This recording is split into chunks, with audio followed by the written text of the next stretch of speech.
అందరికీ నమస్కారం. నేను Eswararao, Shishu Vihar workers and helpers union ప్రెసిడెంట్ని. ఈ శిశు విహార్ అనేది హైదరాబాదులో మైత్రివనం దగ్గర యూసఫ్గూడలో స్టేట్ హోమ్లో ఉంది. దీనిలో అనాథ పిల్లలందరూ ఉంటారు. ఇక్కడ సుమారుగా 120-130 మంది ఆయమ్మలు కూడా పనిచేస్తూ ఉన్నారు. ఈ ఆయమ్మలకే గత డిసెంబర్ 2023 డిసెంబర్ నెలల జీతాలు జనవరి 19వ తారీఖున వచ్చినాయి. అట్లాగే 2023 జూన్ నుంచి డిసెంబర్ వరకు ఓవర్ టైములు చేస్తారు. అంటే ఆయమ్మల సంఖ్య తక్కువను పిల్లల సంఖ్య ఎక్కువ ఉన్నది అక్కడ, కాబట్టి ఓవర్ టైములు చేస్తూ ఉంటారు. ఆ డబ్బులు కూడా జనవరి 19వ తారీఖున ఇవ్వడం అనేది జరిగింది. ఆ జనవరి 19వ తారీఖున కూడా ఎందుకు ఇచ్చారని అంటే, మేము తెలంగాణ రాష్ట్రంలో ఉన్నటువంటి శిశు సంక్షేమ శాఖ మంత్రి సీతక్క గారిని కలవటానికి సెక్రటేరియట్కి వెళ్తున్నామని తెలిసి అదే రోజు జనవరి 19వ తారీఖున మా బ్యాంకు ఖాతాల్లో ఆయమ్మల బ్యాంకు ఖాతాల్లో వేయించడం అనేది జరిగింది. లేకుంటే అప్పుడు కూడా ఇచ్చేవాళ్ళు కాదు, అక్కడ ఉన్నటువంటి ఇన్ఛార్జీలు ప్రాజెక్టు డైరెక్టర్ కలిసి. అయితే ఈ విషయం మీ దృష్టికి ఎందుకు తీసుకొస్తున్నామని అంటే, ఇక్కడ ఉన్నటువంటి పిల్లలకి సరిపడా ఆయమ్మలు లేరు. రెండోది, అసలు 15x12 రూములో రూమ్ సైజు 15 అడుగుల పొడవు 12 అడుగుల వెడల్పు ఉన్నటువంటి రూమ్లో 24 మంది పిల్లలని 7-8 సంవత్సరాల వయసు ఉన్నటువంటి పిల్లల్ని పెట్టారు.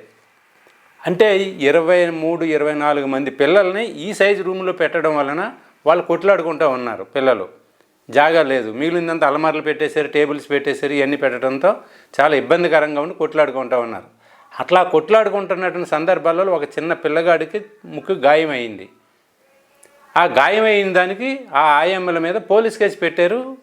ఈ శిశు విహార్ ఇన్ఛార్జీలు ముగ్గురు, సంతోషిని, శాంతిప్రియ, శాంతి అనే ముగ్గురు పోలీస్ కేసు పెట్టారు పీడీ గారి సహకారంతో. మరి ఇది ఎంతవరకు న్యాయం అనేది ప్రజలు ఆలోచించాలి. ముఖ్యంగా ఈ రాష్ట్ర ప్రభుత్వం ఆలోచన చేయాలి. అట్లాగే యూనియన్ జనరల్ సెక్రటరీ ప్రతి కార్మికులకు రావాల్సినటువంటి హక్కుల మీద ప్రశ్నిస్తూ ఉంది ఈ ముగ్గురు ఎవరనంటే ముగ్గురు ఉద్యోగులు, ప్రభుత్వ ఉద్యోగులు. కానీ ప్రభుత్వ ఉద్యోగులుగా ఉండరు, ఇది ఒక ముఠా. ఈ ముఠా కొంతమందిని మేనేజ్ చేస్తూ ఉంటారు. అక్కడ ఉన్నటువంటి ఆయమ్మలు తన వైపు తిప్పుకోవడం కోసం మేనేజ్ చేసుకుంటూ ఉంటారు. అట్లాంటి ముఠాగా ఏర్పడినటువంటి వీళ్ళు ఆయమ్మల్ని టార్గెట్ చేశారు. ఈ రోజున జనరల్ సెక్రటరీని కూడా డ్యూటీలోంచి తొలగించడానికి రంగం సిద్ధం చేశారు. ఎందుకు సిద్ధం చేశారని అంటే, సీతక్క గారిని కలిసి మాకు జీతాలు సరిగ్గా ఇప్పించట్లేదు మా ఇన్ఛార్జీలు, కాంట్రాక్టర్ అసలు కనిపించడం లేదు, కాబట్టి వీళ్ళ మీద చర్యలు తీసుకోండి అని చెప్పి జనరల్ సెక్రటరీ మిగిలిన లీడర్లు అందరూ పోయి ఆ యూనియన్ ప్రెసిడెంట్గా నేను కూడా వెళ్ళాను, సీతక్క గారిని కలిసా. మేమందరం కంప్లైంట్ ఇవ్వడంతో మా మీద కంప్లైంట్ ఇస్తారా మీరు, మీ సంగతి తేలుస్తామని చెప్పి జనరల్ సెక్రటరీని టార్గెట్ చేసి ఆమె ఉద్యోగం నుంచి తొలగించే ప్రయత్నం చేస్తూ ఉన్నారు.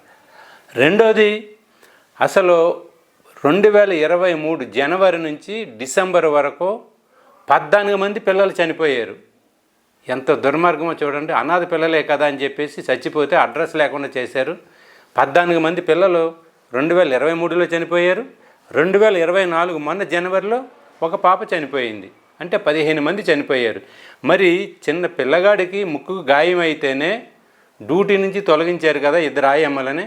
15 మంది చనిపోవడానికి కారకులైనటువంటి ఈ ముగ్గురు ఇన్ఛార్జీల మీద పోలీసులు కేసు ఎందుకు పెట్టలేదు? కాబట్టి తక్షణమే కేసు పెట్టాలి. అసలు పోస్ట్ మార్టం రిపోర్ట్కి ఇచ్చారా లేదా?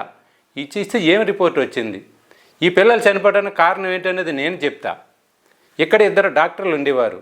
ఆ డాక్టర్ల మీద ఇదే ఈ ముగ్గురు శిశు విహార్ ఇన్ఛార్జీల ముఠ ఏదైతే ఉందో ఈ ముఠ అడ్డగోలుగా మాట్లాడడం, అలాగే ప్రాజెక్టు డైరెక్టర్ని తీసుకొచ్చి మరీ తిట్టించడం. ఆ డాక్టర్ని, వాళ్ళందరూ ఎంబీబీఎస్లు ఎంఎస్లు చేసినటువంటి డాక్టర్ని తిట్టిపించడం.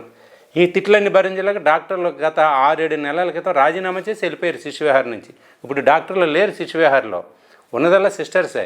కాబట్టి పిల్లలు అనారోగ్యం పాలవుతూ ఉంటే చూడడానికి డాక్టర్లు లేకపోవడం వలన ఈ 14-15 మంది పిల్లలు చనిపోయారు. ఇది ప్రశ్నిస్తూ ఉన్నది యూనియన్ లీడరు, మిగిలిన లీడర్లందరూ కూడాను. ఈ విషయం బయట ఎక్కడ చెప్తారో, లేదనుకుంటే సీతక్క గారికి ఎక్కడ చెప్తారో, మంత్రి గారికి, లేదనుకుంటే ప్రజాపాలనకి వెళ్ళి ముఖ్యమంత్రి గారికి లేదా డిప్యూటీ సీఎం గారికి ఎక్కడ చెప్తారనే భయాందోళన స్టార్ట్ అయ్యి జనరల్ సెక్రటరీతో పాటు లీడర్లందరినీ కూడా తొలగించడానికి టార్గెట్ పెట్టారు. ఇది సరైంది కాదు. కాబట్టి దీని మీద రాష్ట్ర ప్రభుత్వం వెంటనే స్పందించాలి. శిశు సంక్షేమ మంత్రి సీతక్క గారు వెంటనే స్పందించి ఈ బాధ్యుల మీద కఠినమైన చర్యలు తీసుకోవాలి. అదే సందర్భంలో యూనియన్ జనరల్ సెక్రటరీని ఈ రోజు నుంచి డ్యూటీ నుంచి తొలగించే ప్రయత్నం చేస్తామన్నారు. ఈ రోజునంటే ఫిబ్రవరి 6వ తారీఖున. అదే జరిగితే కనుక మేము మొత్తం యూనియన్లో ఉన్నటువంటి సభ్యులందరం కూడా నిరసన తెలుపుతాము. అవసరమైతే సమ్మెలోకి వెళ్ళిపోతాము. సమ్మెలోకి వెళ్ళిపోయి జనరల్ సెక్రటరీని రక్షించుకోవడానికే మా ఆయామ్మలందరూ కూడా సిద్ధంగా ఉన్నారు. అంతవరకు పోకుండా దగ్గరలో ఉన్నటువంటి పోలీసులు జోక్యం చేసుకోవాలి, రాష్ట్ర ప్రభుత్వం జోక్యం చేసుకోవాలి, సీతక్క గారు జోక్యం చేసుకుని కమిషనర్ మేడం కూడా కొత్తగా వచ్చారు, బహుశా నిన్న మొన్న వచ్చి జాయిన్ అయ్యారు. ఆవిడకి ఇంకా పూర్తి వివరాలు తెలియదు. కాబట్టి కమిషనర్ మేడం జోక్యం చేసుకుని సమస్యను శాంతియుతంగా పరిష్కారం చేయడానికి కృషి చేయాలి. లేని పక్షంలో కనుక ఇదే పద్ధతి కొనసాగినట్లయితే కనుక చాలా ఇబ్బందులు పడాల్సి వస్తుంది. అనాథ పిల్లలు మరీ అనాథల్లాగా మారకుండా జాగ్రత్త వహించాలని చెప్పి రాష్ట్ర ప్రభుత్వం దృష్టికి తీసుకొస్తున్నాను. నమస్తే.